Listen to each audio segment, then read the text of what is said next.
For some of you, this will be something you know, and for many of you, this will be news. Thanks to the support of many friends, monthly meetings, and grant partners, FGC recently met the $2.4 million goal of the Gathering Together campaign. Thank you. Yes. This is a goal that some worried was beyond our reach, and I'm just enormously grateful that we have accomplished this. This campaign has helped us establish a $1 million conferences endowment that helps support the FGC gathering. The campaign funds are also enabling a time-limited expansion of youth programs, ministry on racism programming, communications and connecting work, and the spiritual deepening program. By working together, we've achieved something that helps strengthen the Religious Society of Friends at the very time that we are exploring and discerning how we can co-create, led by Spirit, a community that better serves our needs and aspirations as friends. Thank you to the many donors who have made this possible, a number of whom are on this Zoom. And thank you to the campaign co-clerks, Jean Marie Prestwich-Barch, Ellie Greenler, and Ken Stockbridge for your incredible 3 years of dynamic and impactful service to make this campaign possible. Soon we will be holding an online celebration where we'll have more time to recognize the many staff, committee members, and supporters who have made this achievement possible. And I just want to say that, together as friends, we can do amazing things. I hope part of the message you take home from this conference is that change, while difficult, is possible, meaningful, and impactful. Faithfulness to the call of Spirit can truly change our lives. Aware of how the faithfulness of today's speaker has changed our community for the better, I now have the great privilege to introduce our speaker, Francisco Burgos. Francisco works as the executive director of Pendle Hill, a Quaker study retreat and conference center outside of Philadelphia. Before joining Pendle Hill, he served as the director of the Center for Community Initiatives at the Monteverde Institute in Monteverde, Costa Rica. He also worked as the head of school at Monteverde Friends School and as energy and sustainable development specialist at the Department of Sustainable Development of the Organization of American States from 2007 to 2012.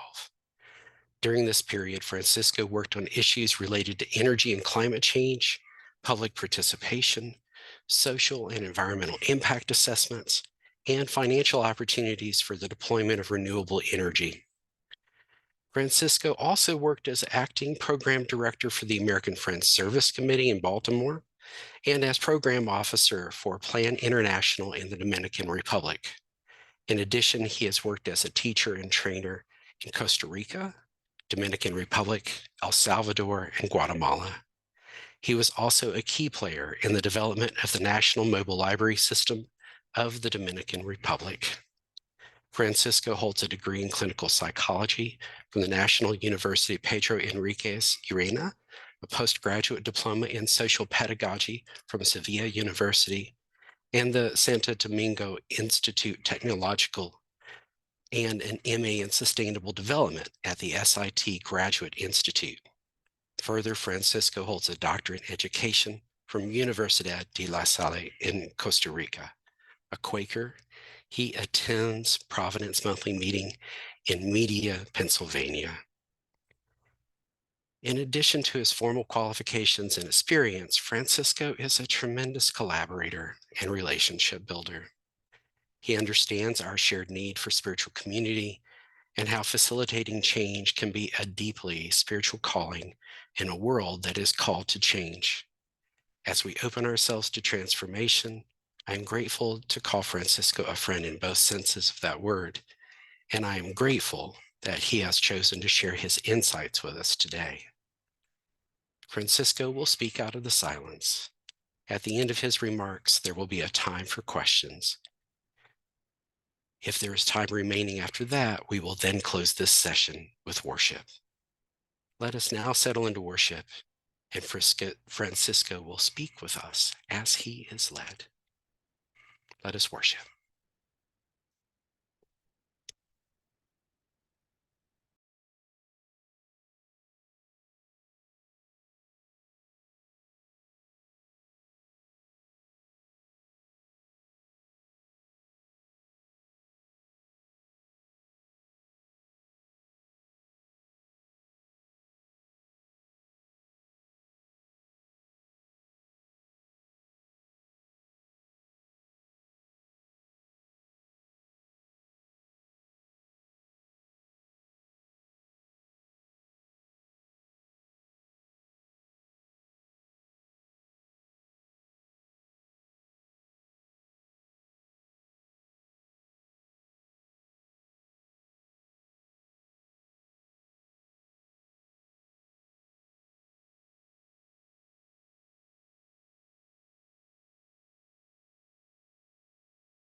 Let nothing disturb you, let nothing frighten. Everything passes, but God remains. God stays beside you, God your companion. Closer than breathing, God still remains.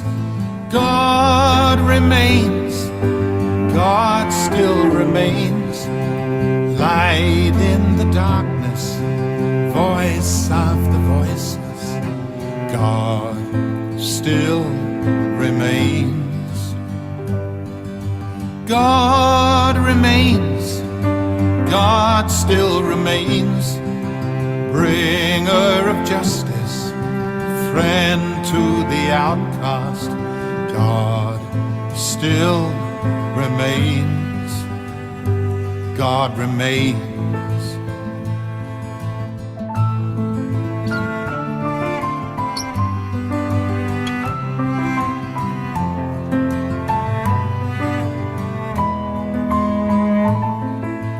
God of mercy, God of peace, God of love, and love still remains. God of hope, God of grace, God of love, and love still remains. God remains, God still remains. Light in the darkness, voice of the voiceless, God still remains. God remains, God still remains. Bringer of justice, friend to the outcast, God still remains. God remains. Let nothing disturb you, let nothing frighten. Everything passes, but God remains. Nada te turbe, nada te expande, solo Dios, Master.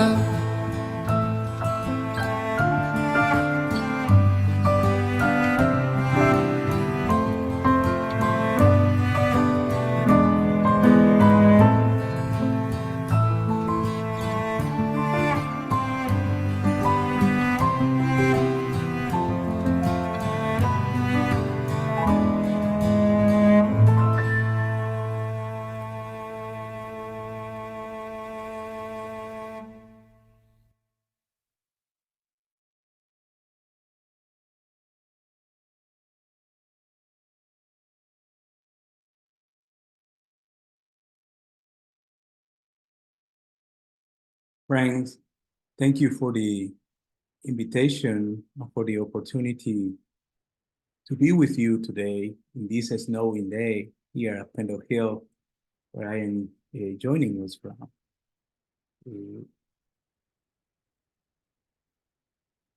I want to express my deep gratitude to the FGC team, especially to Ruth, Vanessa, and Barry for trusting me to carry this ministry that I share with you today. And to all of you for being open to receive what the divine may channel through me, especially as we seek for divine guidance in a world that constantly is reminding us of its needs for love, justice, and transformation.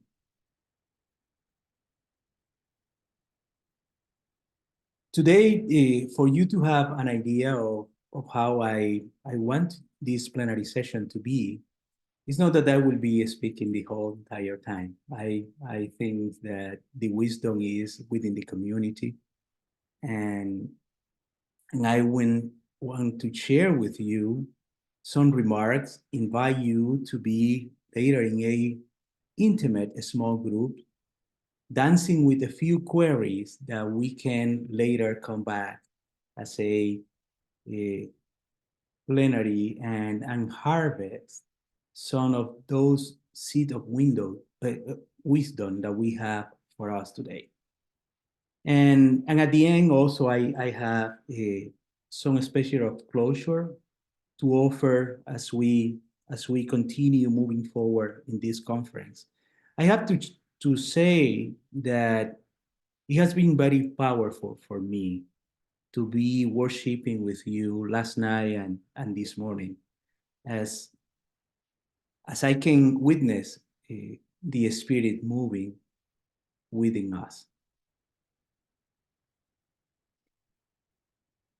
Our current moment in history is charged with widespread violence, all injustice, and many, many forms of inequality that generate what I call devil forces among us. Maybe to put this in a more Quaker familiar lingo, this state of desolation that is affecting our social ecology can be described as George Fox said, a vast waves of an ocean of darkness and death.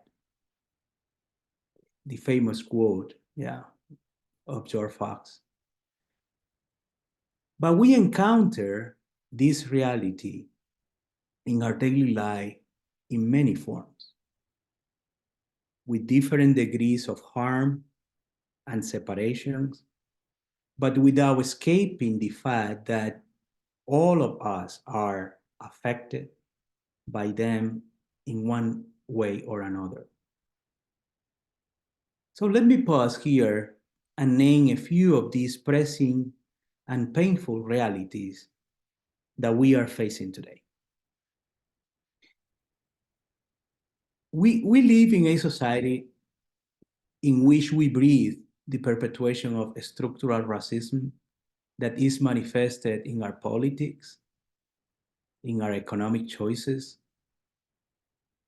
and the way how we organize our social institutions, including our faith community, is not immune of that pain. We hear very loudly the sound of the many wars going on right now. It is impossible not to think about Gaza, for example, and the suffering that is going on, making us feel as if we are incapable of changing the path of violence. Another ugly reality in front of us is the poverty and the environmental injustices that are somehow associated to our patterns of inequality and consumption, and which are forcing hundreds of people out of their home, searching for better futures as they try to cross, for example, the Mediterranean Sea or the Darien Gap. So many lives being discarded without recognizing that in each one of those deshumanized lives, we lose a piece of our own humanity. But my intention in highlighting these realities is not to create a stage of deep depression or desolation, but to emphasize that it is from our openness to the Spirit that we can embrace this situation with a strong sense of hope as we seek to be witness of loving transformations. In these changing times, in times of crisis or transitions, is when we are called to pause, to open ourselves, to contemplate, to support one another in our journey, and to discern the many, many possibilities for moving forward, including that sometimes envisioning the collective hope is not necessarily fully engaged by the collective. And this is a challenge that we only can cope with if we are acting from a grounded faithfulness stage. It is within this moving and rapidly changing context that we must remain faithful to the Spirit as we hold the tensions in our lives, as we hold the tensions of the present moment, and as we interpreted them with a grounded sense of possibilities.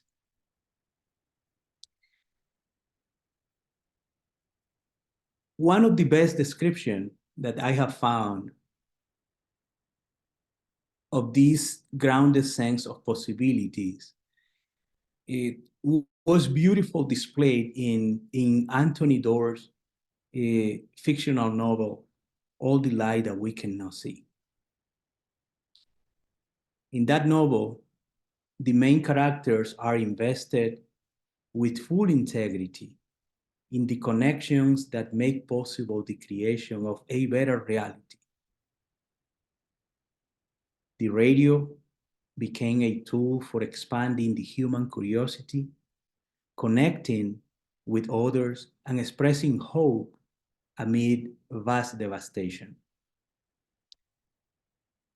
And yet, tuning in was something that they knew and recognized as necessary to overcome the ocean of darkness and death that they were experiencing.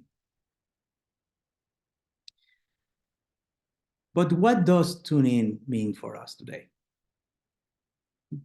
I think that I choose that two words for this plenary session as a way to invite intentionally every one of us to turn our antenna in the directions that we can connect with the Spirit in a more genuine way. But let me ground this a little bit more. Yeah. In a social context, we use the phrase tune in as referring to having a good understanding of what is going on. But in communication and in music, tuning refers to the capacity of adjusting a sound or video device to a frequency in order to receive a particular sound, station, or program. In many of our regular conversations, we use the phrase tuning in as a way to demonstrate or indicate that we are vibrating with the living energy or dynamic that our community, our family, our social network is in. I believe that from these definitions on exploration of this simple description of the phrase tuning in, that we can have some insight. Specifically, I want to focus on three main elements that I found as I was reading the definitions to you. Having a good understanding is the first. The second is adjusting. And the third is receiving. And I know that within this group, we are very familiar with this because we have been very familiar with radio. and it's a way of using and bringing that metaphor alive for us. But let me depart from these words and the radio metaphor as I invite you to explore our individual and collective dance with the Spirit in the current moment. And I want to deconstruct a little bit the word understanding. Having a good understanding, tuning in as having a good understanding. And I ask myself, do I have a good understanding in my relationship with self, with others, with the divine? Or another way to put that query in front of us is, do I have a good understanding of my relationship with self, with others, with the divine?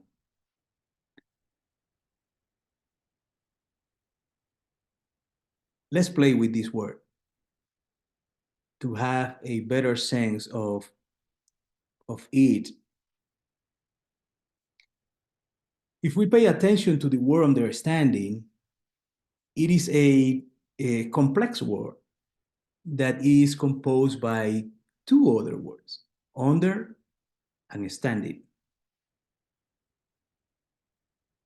I won't go into details to try to define to you the word under, because we are very familiar of using it in many colloquial phrases. We say under the weather when we are not feeling 100%. We sometimes say, oh, and I feel this under my skin, etc., etc. But the meaning that I want to spotlight for us is the potential relationship that the word wonder may have with the word surrender. Sometimes we have difficulties to visualizing ourselves in situation of surrendering because our ego wants to be always in the driving seat. This is a hard truth to many of us.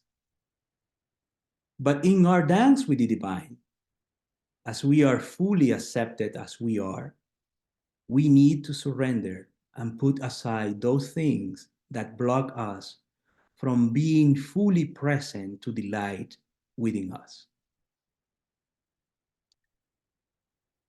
So instead of looking at under or surrender as a lower state, I invite you to take a look at it as being in relationship in a way where we can be fully aware of what is stopping us to developing or of being our true self. Another way to phrase Parker Palmer here is, what is stopping us from reaching our full wholeness as the divine is fully present within our life?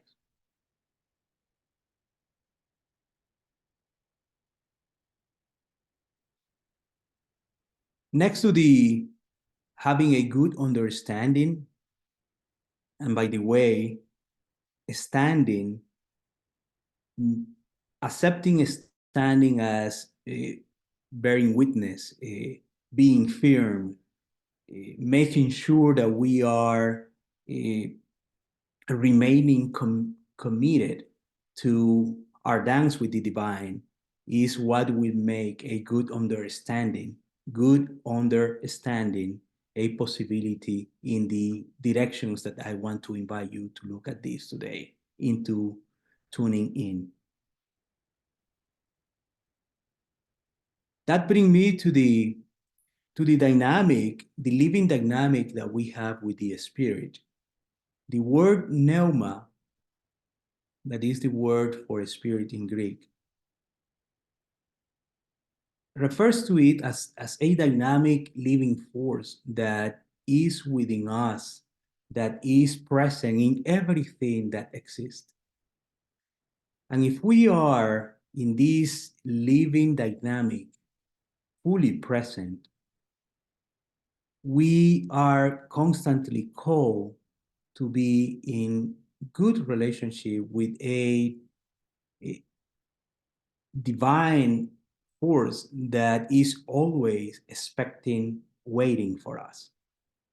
Sometimes we believe that we are the ones that initiate or motivate the movement of that this dance entails. And the truth is that the divine is the main force that always has been in expectancy and inviting us to enter into a loving relationship with the divine. Again, amid the and within the many realities, beauty, and challenge that we face today.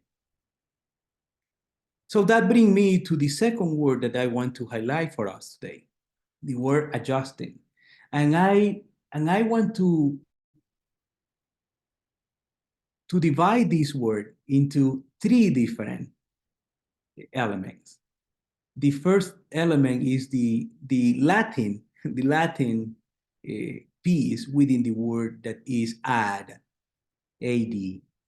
In Latin, ad, it is one of the meaning is towards.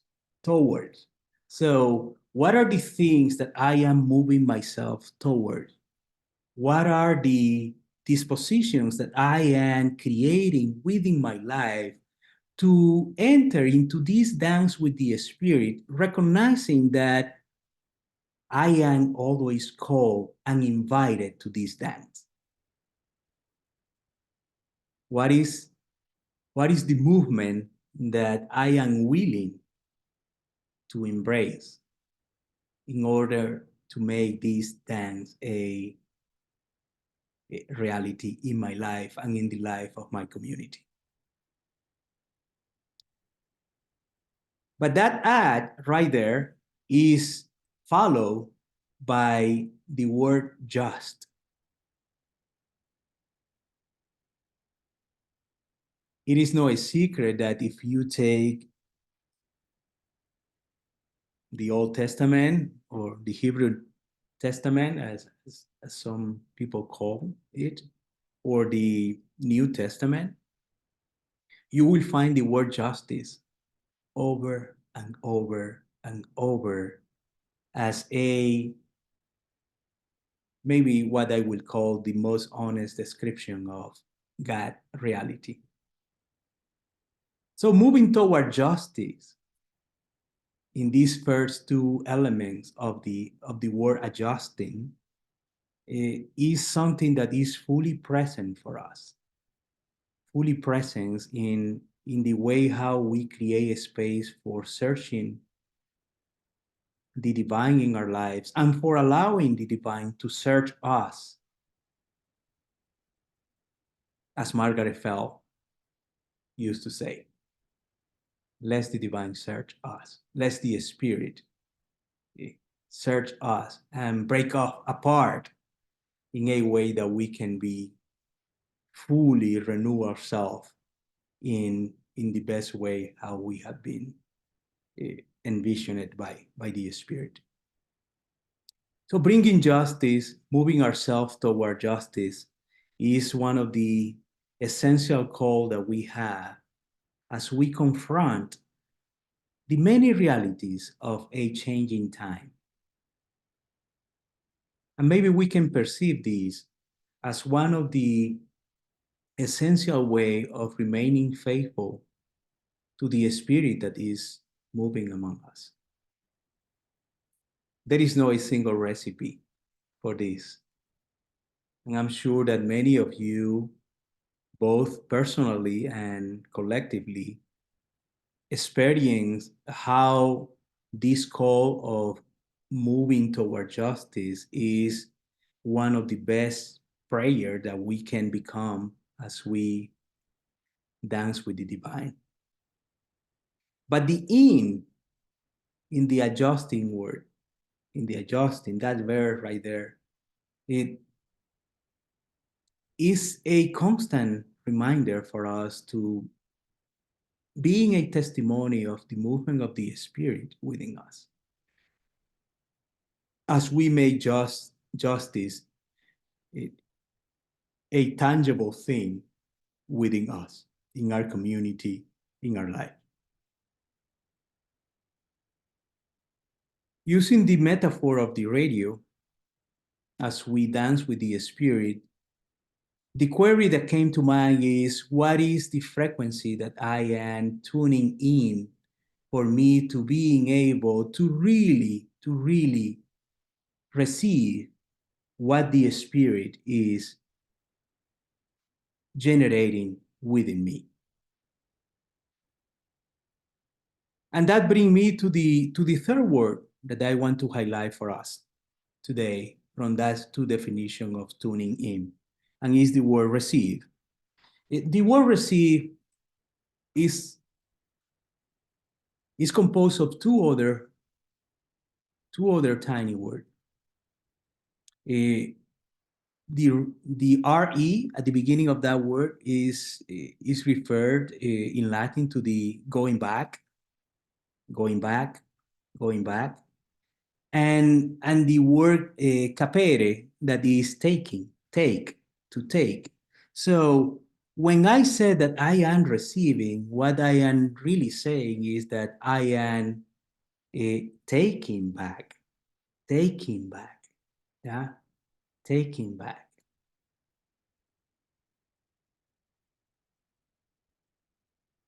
In order to receive, it is highly critical that we are able to listen. I don't know if you remember, there is a short story in the Bible, and pardon me for using so many Bible references. It's one of the tools that I bring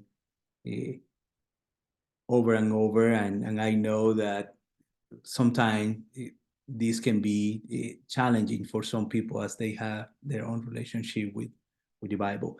But in the first book of Samuel, chapter 3, there is a beautiful description of how Samuel was called. Like, he listened his name and go back to Eli and say, hey, do you call me?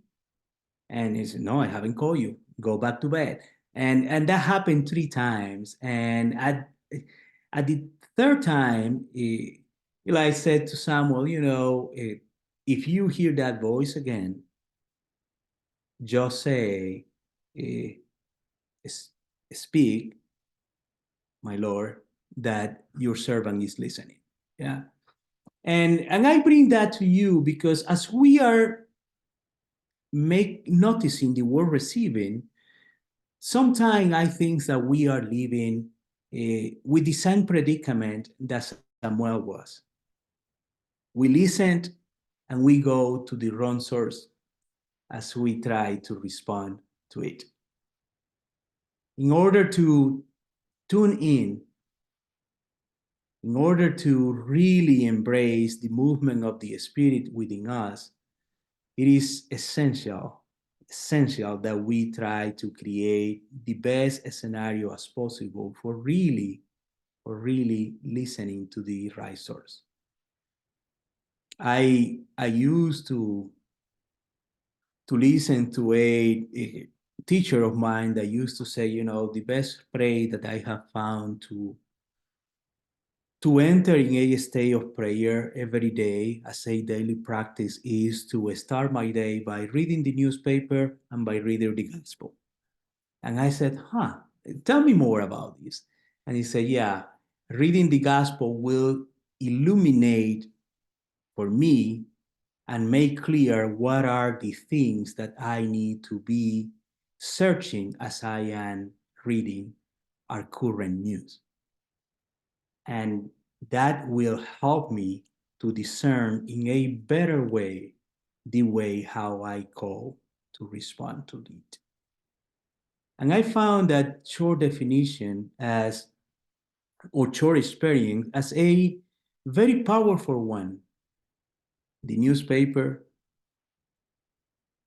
the great news, pulling it together.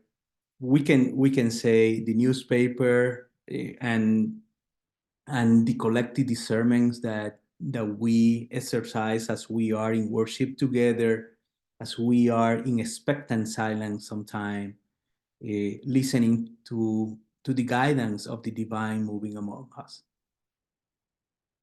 So refining our listening, as we are surrounded by so many noises today, is one important skill that we must develop, both personally and in community, in order to be able to listen to the movement of the Spirit within us.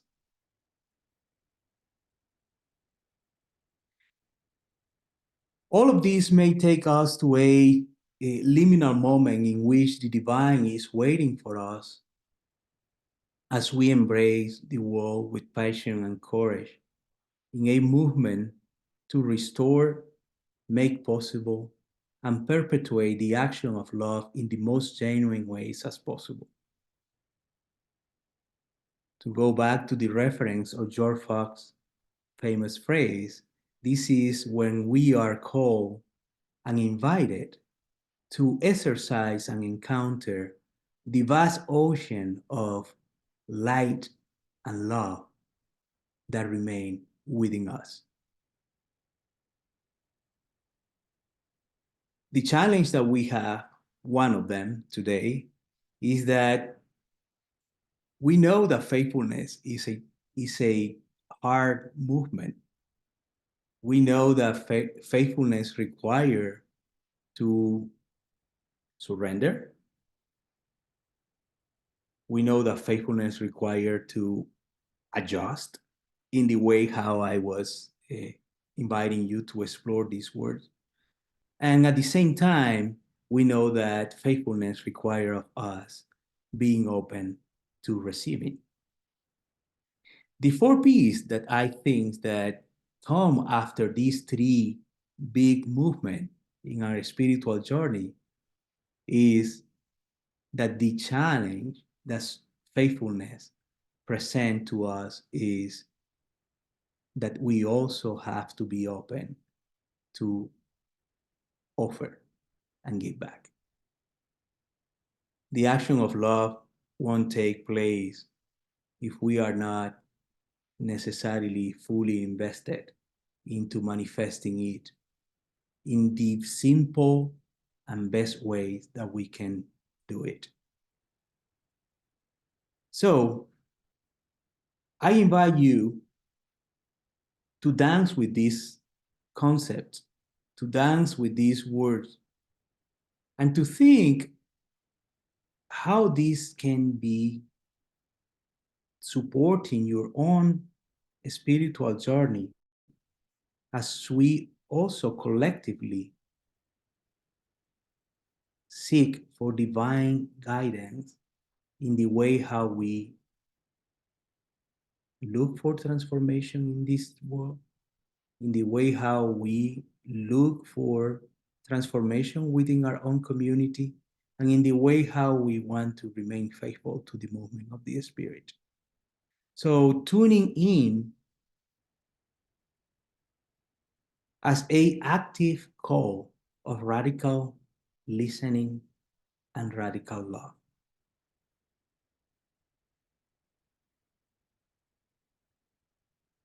Before we go into a small group, I wanted to share with you that there have been many occasions where I have been stopped and asked why I try to talk about the movement of the Spirit by highlighting the many social situations that we are confronting within the world today. And a simple answer from me is the Spirit choose to work within our limitations, recognizing that we are not just being invited to be observant, but we are fully invited to take part in the transformation, internal, personal, and external, collectively, that we can do in order to manifest what love is possible with us. So when we are into the small group, and I know that Nova will a lot help us into this process, I want you to receive 3 small queries. You don't have to answer the 3 of them. I want you to read them, and the small group is small enough that you will have, 15 minutes to share. Try to exercise justice in the sharing. If you are 4 and you have 15 minutes, that means that you only have 3.5 minutes. Yeah. You don't have to speak necessarily, but be mindful of how we use our time and the limited resources that we have as we are trying to make this experience a really, really good experience for searching in community what the divine is telling us today. So Noah will place the queries in the chat as you travel into the small group, and we will see you back here in the larger group around 1:30. And do not worry, we will have time for interaction in the large group after we come back.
I'm just going to pop through and make sure everybody has the queries.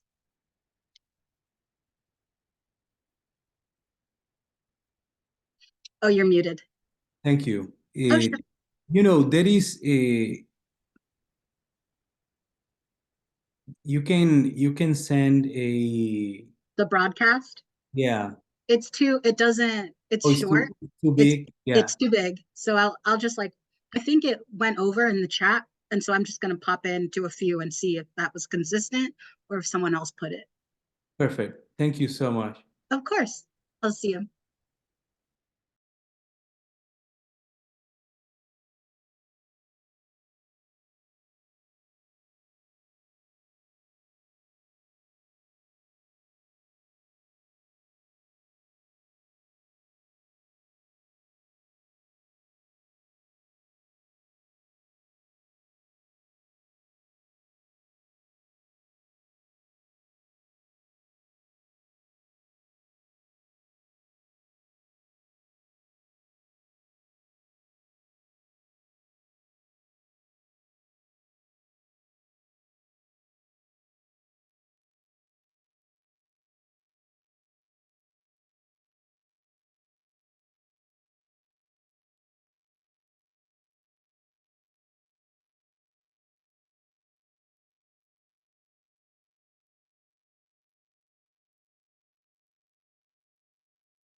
So welcome back, Frank.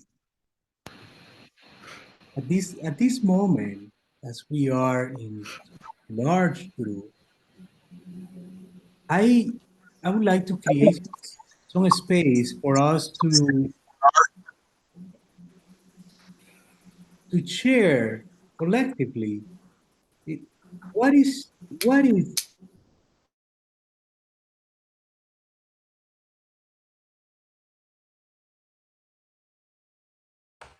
You're muted. We lost your voice.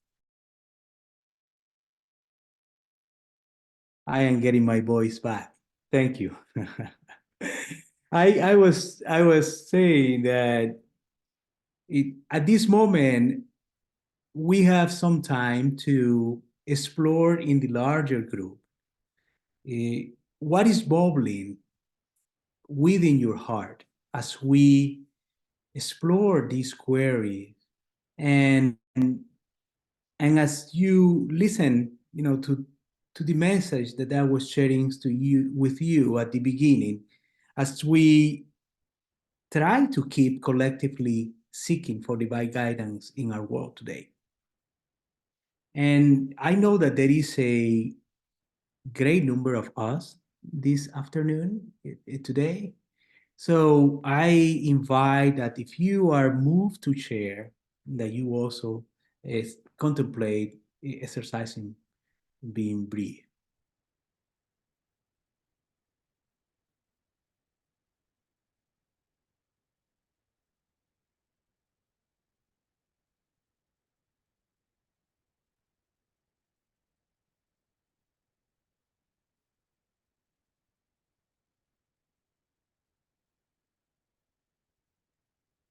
In my small group, we were each delighted to be together. We didn't know each other before, but delighted to be together.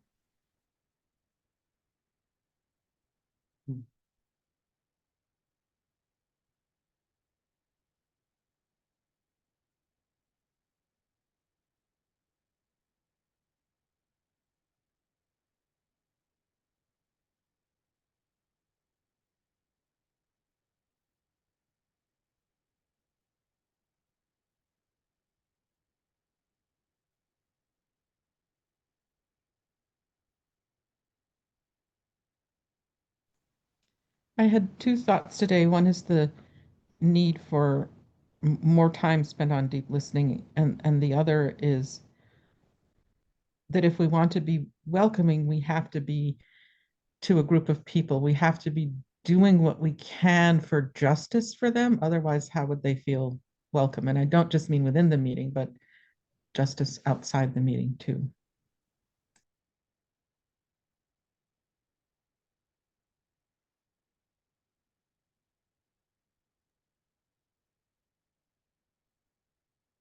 What Diane shared speaks to me in terms of the the sense of what you shared about about attentiveness to the constraints of our lived reality. Francisco, I thought that was really beautiful, and that's an invitation to find God. And then also the practice of reading the news and reading the gospel, like that devotion is encountering both, and so I think that there's a way in which, like, when we listen and are encountering, for example, what's happening in Gaza and really sitting with the pain of it, it's going to change us spiritually and hopefully open our hearts. And so I think that, and open our understanding. And it feels like it's being in our bodies together to encounter the reality of the political reality, the reality of our community, the reality of the pain of the people that we're close to, or the joy that they're close to. It feels like it's a portal into being fully present with what is. And so I really appreciate that. And that is a challenge to the bifurcation we often do between spirit and politics, or spirit and engaging with the world. So I really appreciate that.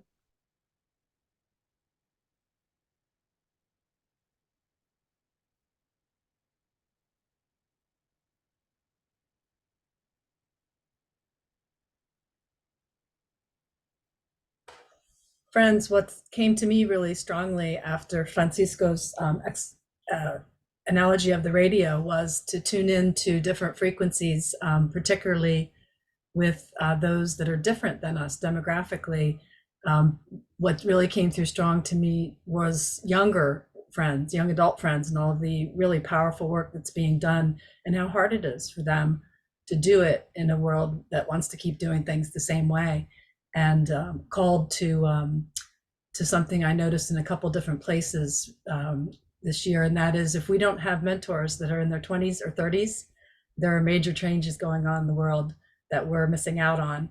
And just lifting up the work that young Quakers are doing today in things like QCUR, Quakers Uprooting Racism, Pendle Hill's podcast, the email I just got from FGC about these new initiatives is going to help me tune in to different, more, very important frequencies about social work that's being done today.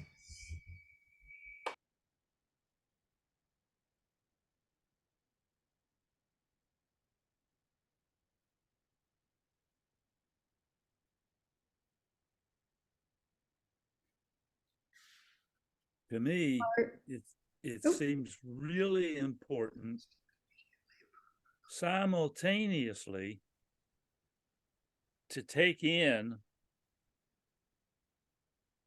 the realities of others' experience. Although personally, I hide from that as much as possible. But at the same time, to keep a hold of the fact that the central truth of the Quaker religion requires a community that always seeks the sense of the meeting. And seeking the sense of the meeting is not optional. It's not a cultural trait, although we mess it up with cultural traits. Spirit is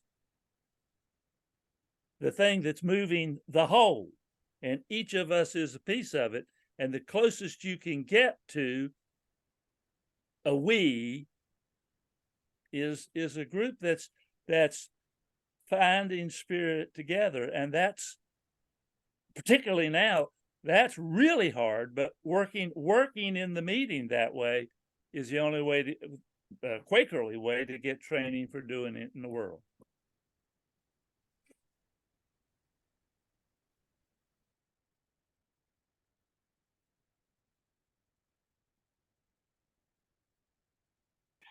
I'd like to make sure that inclusion includes not using acronyms much. Acronyms make an in-group, even on something simple like AFSC or American Friends Service Committee. Thank you.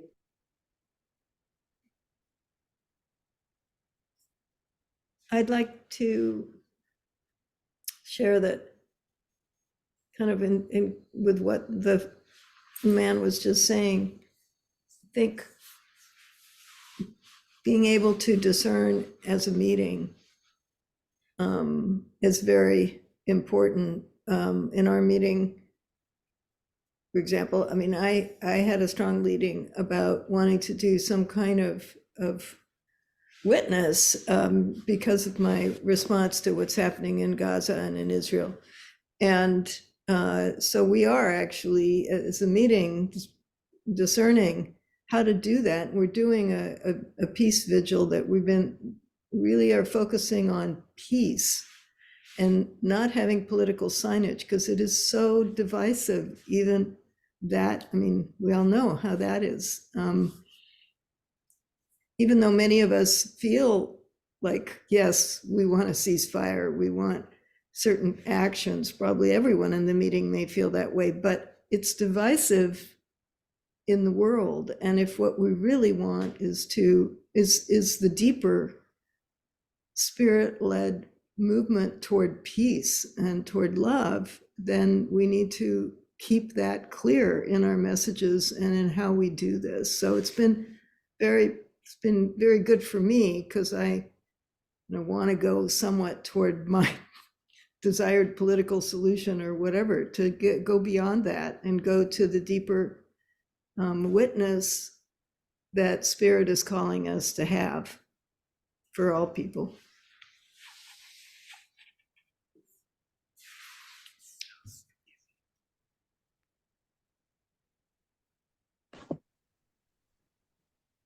We had a very powerful small group, and several of us in the group shared how much we were struggling to find space to really hear God's voice because of all the input of the horrors going on in the world, the chatter of the radio and the phones, and how much easier that might have been in the past, or at least it seems it might have been before all kinds of things that are true today. But one of the people in the group said it was very interesting that he felt he couldn't stop take the time to do that. That was selfish, that the needs were so great that he didn't have time to set aside to do his own spiritual grounding or spaciousness, because that was deserting the needs of the day. It strikes me that sometimes in the past, maybe people use the needs to be close to God as an excuse for not doing things that they were scared to do, to be called to places they didn't want to go. But on the other hand, it's very hard to tell what's coming from God, what we're really led to do, what really God is placing on us, as opposed to our own sense of urgency and fear driving our actions, or maybe the messages from the political system around us telling us what we have to do. So I suspect that both creating spaciousness and creating quiet to hear God's voice and being willing to then follow through with action are equally essential.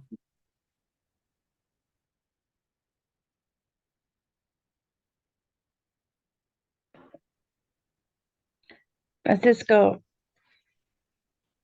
in your message that was inviting us to radical love, I wanted to thank you for the love that I felt that you were bringing to us in your message.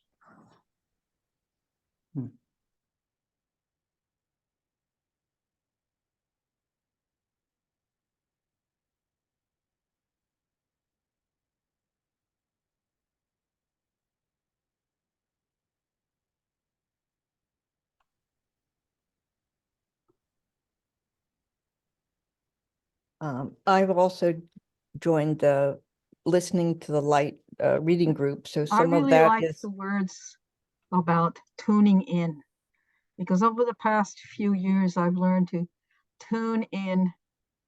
I'm from Canada, so I have spent a lot of time now, a dozen years, learning to tune into Indigenous spirituality. And just recently, I've been learning to tune into Baha'i spirituality. And like, I have a circle of friends that include Baha'i and Indigenous, and we have some very deep spiritual conversations.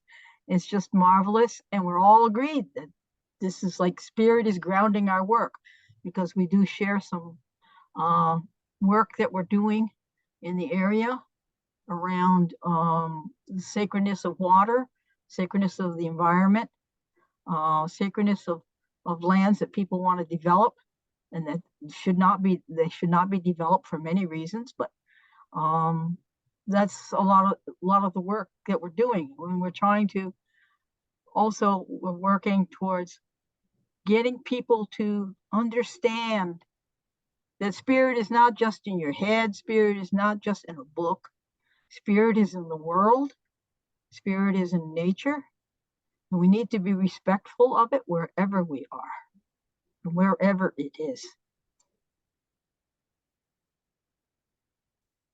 Gail, I know that you wanted to share. Please go ahead.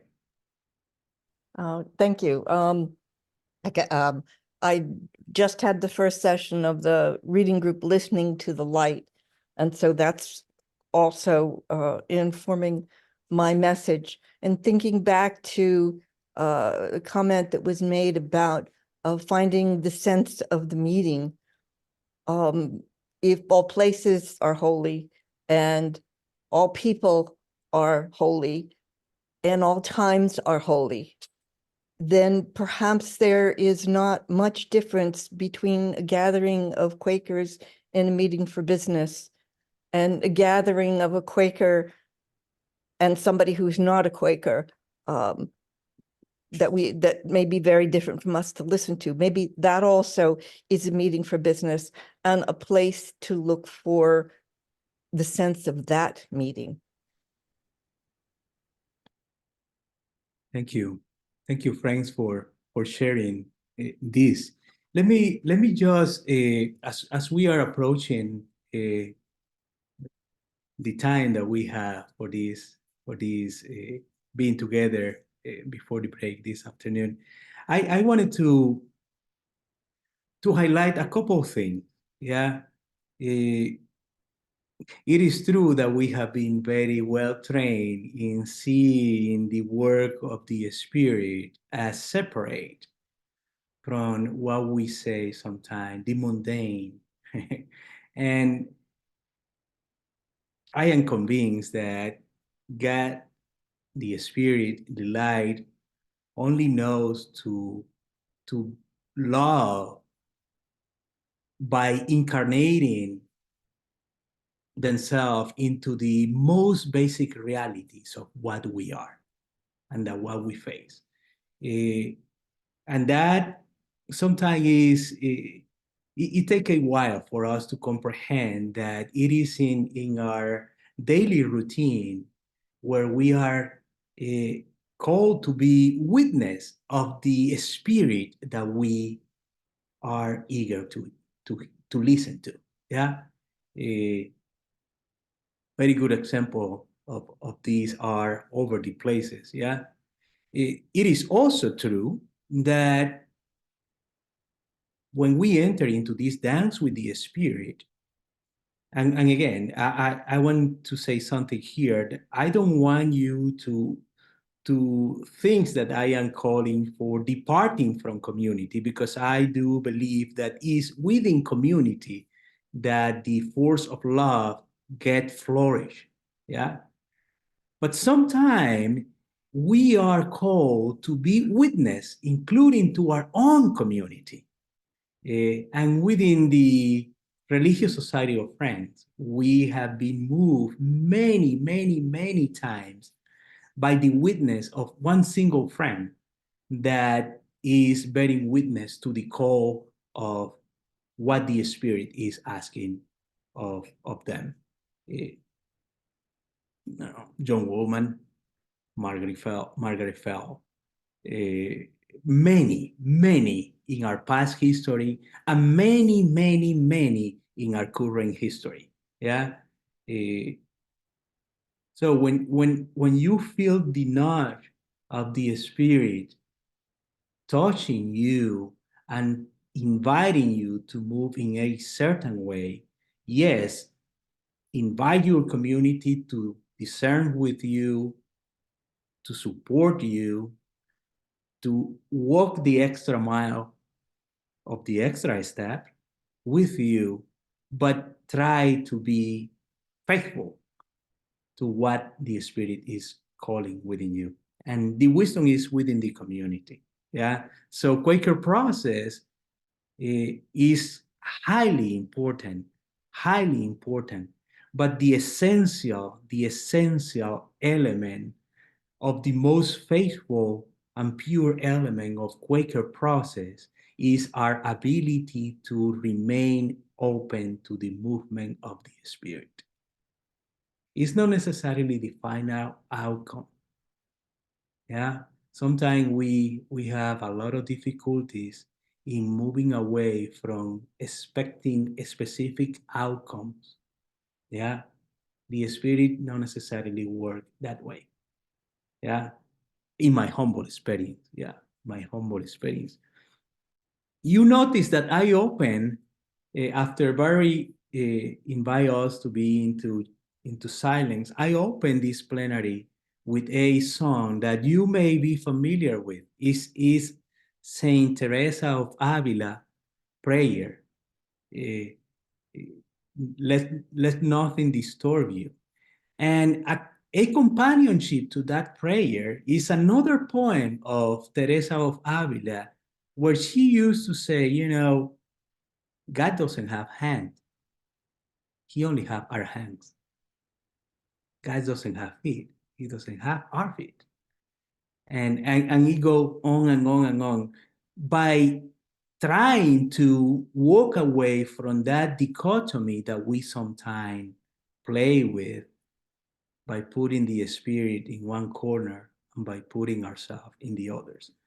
The spirit, as I was saying earlier, is already waiting for us, within us, to embrace those reality and to create a space for transformation. So if I need to summarize today in a single small paragraph what I feel that the Spirit is calling me to share with you today, is that the Spirit may be calling us to embrace our current reality as a liminal space where transformation is possible by the acting, persistent, and dynamic power of the love that we can exercise and that we can accept and that we can make possible within ourselves and within our community. And I finally want to offer you a little poem that I wrote a couple months ago. And with that poem, I would like to close my offering to you, to close my vocal ministry to you today. The poem is called Dancing. And I have been using the metaphor of dancing a lot. Dancing with uncertainties among losses and sickness as the sun sets on our existence. Dancing, dancing with the conviction and resiliency that emanates from love, foot by foot, faith and hugs, music, bread, peace by justice. Dancing in expectancy and action with curiosity, together. Dancing as breathing, once, twice. Fully invested in the music, waving our present with openness to the eternal presence. Thank you, friends.